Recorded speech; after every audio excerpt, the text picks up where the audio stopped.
Hello everyone, Assalamualaikum. Welcome to my channel Micro Magic Life. It's me Afa bint Aminur. আজকে আমি আপনাদের সাথে আবার কিছু মিনিয়েচার কালেকশন নিয়ে চলে আসলাম। সবার প্রথমে আপনারা অবশ্যই আমার চ্যানেলটিকে সাবস্ক্রাইব করবেন এবং বেল আইকন ক্লিক করে রাখবেন যাতে আমার সবচেয়ে আগে আপনারা আমার ভিডিওগুলো পেয়ে যান সবগুলো। তো এখানে প্রথমে আমি যেটি হাতে নিয়ে নিয়েছি সেটা হচ্ছে টেলিফোন। আগেকার যুগে যেরকম মানুষ টেলিফোন ইউজ করতো সেই টেলিফোনটাই হচ্ছে এটা। এটা আগেকার যুগের পুরো যে ভাইবসটা আছে ওরকম রাজকীয় স্টাইলে আপনার শোপিস হিসেবে সাজানো যায়। এটি এতই ছোট এবং ব্ল্যাক আর গোল্ডেন কম্বিনেশনে খুব নিখুঁতভাবে করা হয়েছে। এটা আসলে শোপিস হিসেবে আমরা অনেকে স্মৃতি বাসায় আছে অনেকে শোপিস হিসেবে রেখে দেয়। তো এই ছিল এটি। এরপরে এখানে আরও একটি জিনিস হচ্ছে, দেখুন ঠিক কত আমরা রিয়েল লাইফে যেরকম আইফোন ইউজ করি সেটা মিনিয়েচারেও আছে। এটি হচ্ছে একটা ছোট্ট আইফোনটি ঠিক কতটা ছোট আপনারা ঠিক বুঝতেই পারছেন।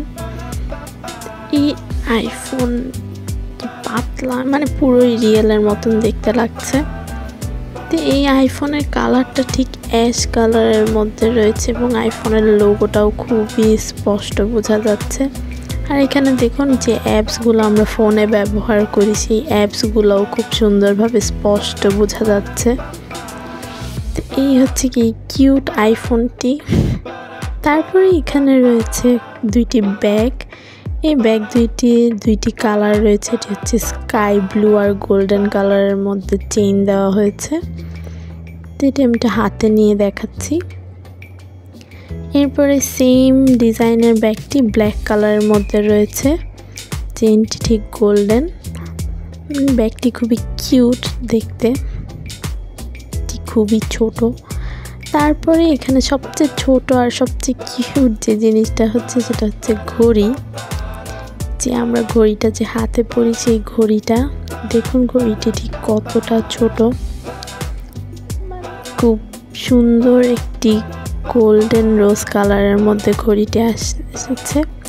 এই ঘড়িটির কাটা সবগুলোর ডিজাইন এত সুন্দর করে ছোট ছোটভাবে বসানো হয়েছে। এগুলো আসলে দেখলে দেখতেই মন চায়, এত কিউট। আর আমি এগুলো দিয়ে অনেক খেলি অনেক আগের থেকে। এগুলো আমার অনেক আগের কালেকশন আপনাদের সাথে শেয়ার করছি। আপনারা আমার চ্যানেলটিতে চোখ রাখবেন, আমি সামনে কিছু কুইজ আপনাদের জন্য নিয়ে আসব। যে কুইজের অ্যান্সারগুলো যখন আপনারা করবেন তখন আমি যারা অ্যান্সার করতে পারবে তাদেরকে উপহারও দিব। ধন্যবাদ সবাইকে আমার সাথে থাকার জন্য।